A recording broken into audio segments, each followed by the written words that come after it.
আখাউড়া থানা পুলিশের অভিযানে আটক ২। আখাউড়া থেকে বাদল আহমেদ খান। ফারজানা রশিদ রূপার সহযোগিতায় শুনছেন সংবাদ শিরোনাম। কসবা টিভির ডেস্ক রিপোর্ট। কসবা টিভি, হৃদয়ে বাংলা। এখন বিস্তারিত জানাচ্ছেন আফরোজা রশিদ হাসি।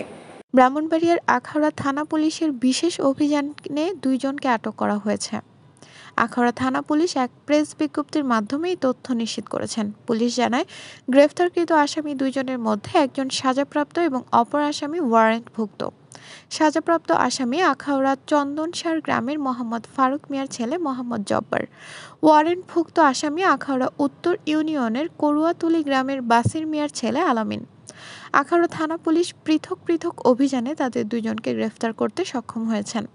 আখাউড়া থানার এসআই মোহাম্মদ জহিরুল হক, এএসআই মোহাম্মদ জহিরুল ইসলাম সঙ্গীয় ফোর্স সহ উপজেলার বিভিন্ন এলাকায় অভিযান চালিয়ে তাদের ২ জনকে গ্রেফতার করতে সক্ষম হয়েছেন। আখাউড়া থানার officer in charge OC Mohammad Samiuddin জানান, আটককৃত আসামিদেরকে আজ সোমবার আদালতে সোপর্দ করা হয়েছে। তিনি আরও জানান, আখাউড়া থানা পুলিশের নিয়মিত অভিযান চলমান আছে। কসবা টিভির সংবাদের সাথে থাকার জন্য ধন্যবাদ জানাচ্ছি। পরবর্তী সংবাদ পেতে আমাদের চ্যানেলটি সাবস্ক্রাইব করে রাখুন। কুমিল্লা ম্যাজিক প্যারাডাইস পার্কে আপনাকে স্বাগত। আপনি কি বন্ধু বান্ধব আপনজনদেরকে নিয়ে ঘুরতে চান? আজই চলে আসুন কুমিল্লা কোটবাড়ি ম্যাজিক প্যারাডাইস